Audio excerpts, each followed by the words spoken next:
Hello बच्चों, आज की क्लास में हम डिस्कस करेंगे हमारी वर्कशीट नंबर 13 जो है द्विघात समीकरण के बारे में। तो द्विघात समीकरण को शुरू करने से पहले हम द्विघात बहुपद याद करें। हमने द्विघात बहुपद में क्या सीखा था? द्विघात बहुपद हमारे कौन से बहुपद थे जहां हमारे बहुपद की घात क्या होती थी? 2। अगर बहुपद की घात यानी हाईएस्ट पावर, हाईएस्ट घात, सबसे बड़ी घात 2 है तो वो हमारा क्या हो जाता था? द्विघात बहुपद। यही सीखा था हमने। और द्विघात बहुपद का मानक रूप क्या था? ax² जमा bx जमा c। यह है हमारा द्विघात बहुपद का मानक रूप। और यहाँ पर जो हमारे ये a, b, c ये क्या होते हैं? ये सारे के सारे यानी a, b, c ये सब की सब हमारी वास्तविक संख्याएं होती हैं, यानी रियल नंबर्स। तो ये हमारी वास्तविक संख्याएं होती हैं।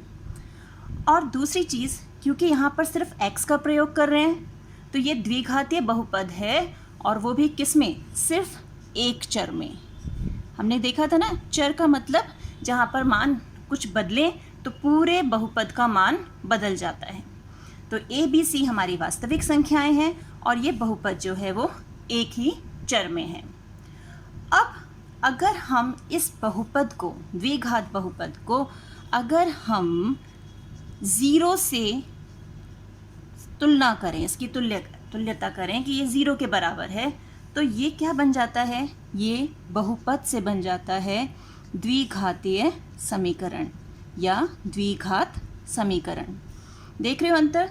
जब तक वो ax² जमा bx जमा c था तब तक वो द्विघात बहुपद था, लेकिन जैसे ही हमने उसे 0 से इक्वेट किया, 0 के बराबर किया, तो वो क्या बन गया? द्विघात समीकरण। और ये जो हमारे पास ये सामने हमें जो दिख रहा है, ये है द्विघात समीकरण का मानक रूप। अब हम मान लीजिए हमें एक प्रश्न दिया हुआ है x² जमा 10x जमा 5। अब मुझे जल्दी से बताओ, ये द्विघात बहुपद है या द्विघात समीकरण है? जल्दी बताइए। शाबाश। इस समय ये द्विघात बहुपद है क्योंकि हम इसको 0 के बराबर नहीं कर रहे, यानी 0 के तुल्य से नहीं कर रहे। लेकिन जब हम इसकी तुलना 0 से करते हैं, यानी इसे 0 बनाने की कोशिश करते हैं, तो ये द्विघात समीकरण में बदल जाता है। तो अब यहाँ पर हमें कुछ प्रश्न दिए हुए हैं कि बहुपद का, खालिस्तान बहुपद का मानक रूप ax² जमा bx जमा c है। तो ये किसका मानक रूप है हमारा? ये है हमारा द्विघात बहुपद का। इसमें एकमात्र चर, कौन सा चर यूज़ हो रहा है यहाँ पर? x यूज़ हो रहा है, तो यहाँ उत्तर आ जाएगा x। और a, b, c मैंने अभी बताया, a, b, c क्या है? हमारी वास्तविक संख्याएं। तो a, b, c क्या है? हमारी वास्तविक संख्याएं।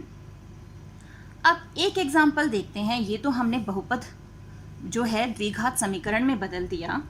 अगर हमारे पास क्वेश्चन कुछ इस ढंग से हो, x² माइनस 100 बराबर 0। अब हमसे कहा जाए ये द्विघातीय समीकरण है या नहीं? हम कहेंगे अरे ये तो ax² तो ठीक है, bx नहीं है, इसमें c है, यानी ये तो द्विघात समीकरण नहीं हो सकता क्योंकि ये मानक रूप में नहीं है। यहाँ पे bx वाली टर्म तो है ही नहीं। नहीं, ये भी द्विघात समीकरण है क्योंकि यहाँ पर जो बहुपद की घात है, बहुपद की घात क्या है यहाँ पर? वो है 2। जब बहुपद की घात 2 होती है तो वहाँ पर वो द्विघात समीकरण बन जाता है। तो यानी हमारा जो द्विघात समीकरण है, ज़रूरी नहीं कि उसमें 3 ही पद हों, 2 पद से भी हमारा द्विघात समीकरण बन सकता है, जैसे कि इस उदाहरण में हमने देखा। अब आगे एक प्रश्न और देखते हैं। अब यहाँ हमें एक प्रश्न दिया हुआ है 4x माइनस 3x² जमा 2 बराबर 0। ये दिया है हमें प्रश्न। अब क्या है, हमसे कहा गया है कि इसको इसके मानक रूप में लिखो कि क्या ये मानक रूप में है, और इसे इसके मानक रूप में लिखो। तो हमारा मानक रूप क्या है द्विघात समीकरण का? ax² जमा bx जमा c बराबर 0। यानी सबसे पहले हमारी जो 2 घात वाली पद है, 2 घात वाला पद वो आएगा, यानी ax²। अब स्क्वायर किसके पास है? इसके पास है, तो हम लिख देंगे 3x²। नहीं, 3x² नहीं, 3 के आगे निशान देखो कौन सा है, माइनस का है ना, तो ये अपने चिन्ह के साथ आएगा। ये बार बार मैं आपको बताती हूँ कि कोई भी पद हम लेंगे तो उसके चिन्ह के साथ लेंगे। तो -3x² जो है वो पहले आएगा, फिर bx है यानी x वाला पद है हमारा 4x, उसके आगे कोई निशान नहीं यानी जमा का निशान है, जमा 4x, और फिर c यानी जमा 2 बराबर 0। अब ये जो हमारा द्विघात समीकरण है ये अपने मानक रूप में आ गया। यानी हमें जो भी समीकरण दिया जाएगा उसे मानक रूप के हिसाब से व्यवस्थित करना होगा, अरेंज करना होगा। ठीक है, तो हमने देख लिया हमारा मानक रूप क्या है। अब इसी ढंग से हमें प्रश्न दिया जाए। प्रश्न है x² जमा 5x जमा 4 बराबर x माइनस की घात x-1 की घात 2। अब हमें क्या करना है, यहाँ पर ये बताना है कि ये द्विघात समीकरण है या नहीं। तो अब हमें यहाँ पर ये देखकर कि इसकी घात 2 है तो ये द्विघात समीकरण होगा, हमने डिसाइड कर लिया जी ये तो द्विघात समीकरण है। ऐसा नहीं है, पहले हम इसे हल करेंगे, इसे बिल्कुल सरल रूप में लाएंगे, फिर हम डिसाइड करेंगे कि ये द्विघात रूप में है या नहीं, द्विघात समीकरण है या नहीं। चलिए इसे हल करते हैं। तो इसे हल करने के लिए हम ये तो x² जमा 5x जमा 4 ही है, और यहाँ पर ये क्या है हमारा x माइनस वाई का होल स्क्वायर या a minus b whole square, ये हमने वर्ग सीखा हुआ है। यानी x² माइनस 2ab होता है यानी 2x जमा b² यानी 1 का स्क्वायर। तो ये हो गया x² जमा 5x जमा 4 बराबर में x² माइनस 2x जमा 1। अब इसे हल करें, ये x² और ये x² तो कैंसिल हो गया, ये 2x यहाँ पर आया जमा का बन के 2x हो गया, ये प्लस का, ये 4 पहले था और ये 1 माइनस का बन के यहाँ आ गया बराबर 0। तो ये बन गया 7x और ये आ गया 3 बराबर 0। अब यहाँ पे तो घात क्या है, घात यहाँ पर क्या है, यहाँ पर है 1, और जिसकी बहुपद की यानी ये जो समीकरण है इसकी घात 1 है तो ये क्या हो गई, ये तो रैखिक समीकरण हो गई। और हमसे पूछा गया है कि द्विघात समीकरण है या नहीं, यानी ये द्विघात समीकरण नहीं है। तो हमें सिर्फ प्रश्न में घात 2 देखकर ये नहीं मान लेना कि ये द्विघात समीकरण ही होगी, हमें उसे पूरा हल करना है।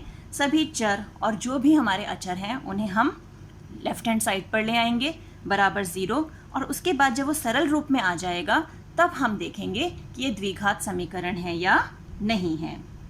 ठीक है, ध्यान रखेंगे इस चीज़ को। अब हम द्विघात समीकरण से संबंधित एक शाब्दिक प्रश्न करते हैं कि हम शाब्दिक प्रश्नों को द्विघात समीकरण में कैसे बदल सकते हैं। अब यहाँ हमें वर्कशीट में जो एक प्रश्न दिया हुआ है, उदाहरण के लिए क्या है प्रश्न हमारा, एक आयताकार भूखंड का क्षेत्रफल 700 मीटर स्क्वायर है, इसकी लंबाई इसकी चौड़ाई से 15 मीटर अधिक है, भूखंड की लंबाई और चौड़ाई ज्ञात कीजिए। तो अब हमारा भूखंड जो है वो आयताकार के आकार में यानी आयताकार है, उसका क्षेत्रफल हमें दिया हुआ है और कंडीशन है कि उसकी लंबाई उसके चौड़ाई से 15 मीटर अधिक है। तो हम क्या करेंगे, सबसे पहले हम मान लेते हैं माना लंबाई बराबर x मीटर, ये हमने मान लिया, और चौड़ाई को हम मान लेते हैं कि वो है हमारी y मीटर।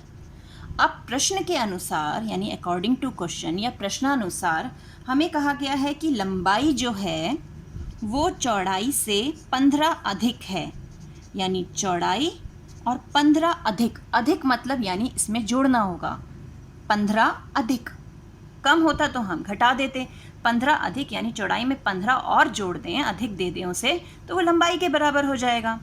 अब लंबाई की जगह हमने रख लिया x, चौड़ाई की जगह हम रख लेते हैं y, और ये 15 जमा में है। फिर हमें भूखंड का क्षेत्रफल भी दिया हुआ है। अब भूखंड क्योंकि आयताकार शेप में है हमारा, तो क्षेत्रफल क्या हो जाता है, आयत का क्षेत्रफल, आयत का क्षेत्रफल क्या होता है बताइए जल्दी, आयत का क्षेत्रफल होता है लंबाई गुणा चौड़ाई, शाबाश। तो अब लंबाई क्या है हमारी, लंबाई है x, चौड़ाई है y, और आयत का क्षेत्रफल हमें दिया हुआ है 700। अब x की जगह हम ये मान रख सकते हैं। प्रतिस्थापन विधि तो हम सीख ही चुके हैं, तो हम यहाँ पर x की जगह रख देते हैं y जमा 15 गुणा में y बराबर 700। अब इसे गुणा कर देते हैं, ये हो गया y स्क्वायर जमा 15y बराबर 700 और y स्क्वायर जमा 15y माइनस 700 बराबर 0। तो ये बन गया हमारा द्विघात समीकरण। तो शाब्दिक प्रश्न से हमने अपना द्विघात समीकरण बना लिया और इसे हल करना हम बाद में सीखेंगे। अभी हम समीकरण बनाने तक इसका प्रयास करेंगे और इसी का अभ्यास करेंगे।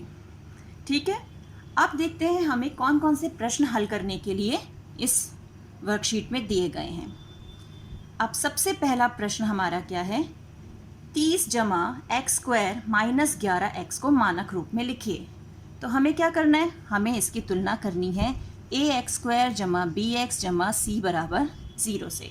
और जैसे मैंने आपको बताया था, जो भी हम पद लेंगे उसके चिन्ह के साथ उसे लेंगे और उसी हिसाब से इसे अरेंज कर देंगे, व्यवस्थित कर देंगे। दूसरे प्रश्न में कहा गया है किसी द्विघात बहुपद में बहुपद की घात, अब मैं तो नहीं बताऊंगी, ये द्विघात उसी में छिपा हुआ है इसका उत्तर, द्वि और घात। तीसरा प्रश्न है, निम्न में से क्या द्विघात समीकरण हैं, मतलब इनमें से हमें देखना है कि कौन कौन से हमारे द्विघात समीकरण हैं। तो मैंने आपको बताया था कि हमें सिर्फ 2 देखकर कि घात में 2 है इसलिए द्विघात समीकरण है, ये डिसाइड नहीं करना, प्रश्न को पूरा हल करना है। अब जैसे पहला प्रश्न है एक्स स्क्वायर माइनस 79 बराबर एक्स स्क्वायर जमा 9x जमा 1, ये दिया हुआ है। अब यहाँ सीधे एक्स स्क्वायर से एक्स स्क्वायर कैंसिल हो रहा है, तो यानी 2 घात तो गायब ही हो गई, तो द्विघात तो रहा नहीं है, तो इसलिए ये द्विघात समीकरण नहीं है। इसी प्रकार आप इसके बाकी प्रश्न जो हैं पार्ट वो भी सॉल्व करेंगे। अब लास्ट क्वेश्चन पे आ जाते हैं, निम्न को द्विघात समीकरण में निरूपित कीजिए। सिर्फ हमें द्विघात समीकरण में उसे चेंज करना है। तो अब हमें यहाँ पर क्या दिया हुआ है, 2 संख्याओं का अंतर एवं गुणनफल 270 है, यानी 2 अंक हैं जिनका अंतर और गुणनफल जो है वो 270 है। तो पहली संख्या मान लेते हैं हमारी, वो है x, दूसरी संख्या मान लेंगे y, अंतर यानी x माइनस वाई, वो हमें दिया हुआ है 3, और गुणनफल यानी x गुणा y वो दिया हुआ है 270, ये दिया हुआ है हमें। अब हमें क्या करना है, यहाँ से अगर हम देखें तो x का मान क्या मिल जाएगा, 3 जमा y, वो मान हम यहाँ रख दें, 3 जमा y गुणा y बराबर 270। अब इस समीकरण को आप हल करें और द्विघात समीकरण के रूप में बदल दें। हो गया ये प्रश्न भी हल, है ना आसान। तो अब आप इस वर्कशीट को जल्दी से हल कीजिए और हल करके भेजिए। मिलते हैं एक और वीडियो में, तब तक keep practising and enjoy maths.